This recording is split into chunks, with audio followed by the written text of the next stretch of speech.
Alors d'abord, les arrêts-garde d'enfants sont fractionnables. Donc je peux très bien déclarer uniquement, tiens, je déclare demain un jour pour garde d'enfants. Je n'ai pas besoin de plus parce que les jours suivants, je sais pas, mon conjoint ou ma conjointe est là.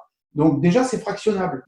Globalement, si je déclare une activité partielle totale pour les salariés, c'est-à-dire on a arrêté de travailler, et qu'avant j'étais en garde d'enfants, je ne peux pas renouveler. Je ne peux pas renouveler l'arrêt garde d'enfants. Je bascule en activité partielle.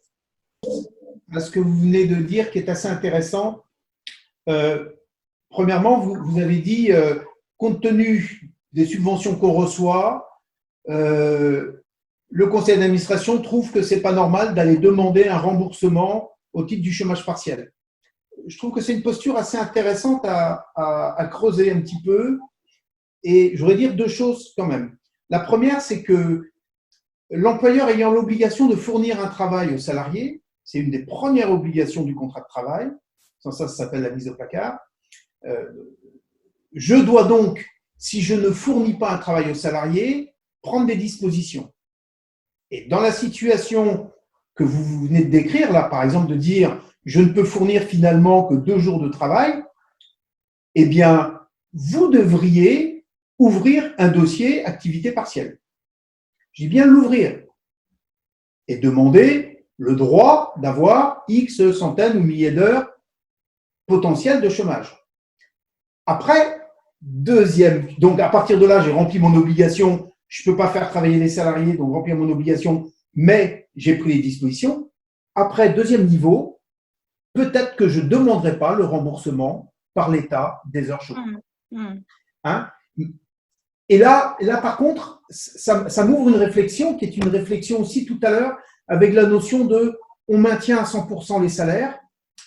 Du coup, je dois me poser la question, quelle va être dans 6 mois, je dis 6 mois plus d'ailleurs, quand on sera sur le budget 2021, quelle sera la position des financeurs? Les services de l'État et tous les financeurs vont être épongés dans tous les sens, hein, parce que on va avoir des gros déficits. Ne vont-ils pas me demander qu'est-ce que j'ai fait pour éviter les déficits? Et si je n'ai pas eu de déficit, est-ce qu'eux peuvent se permettre de moins me subventionner en 2021?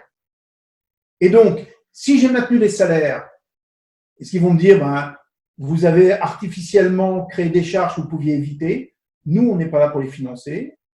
Ou si j'ai refusé d'aller chercher le financement des heures de chômage au motif que j'avais des subventions, est-ce que ça ne va pas se retourner contre moi l'année prochaine s'ils considèrent que j'aurais dû aller chercher le chômage partiel, je ne l'ai pas pris, tant pis pour moi.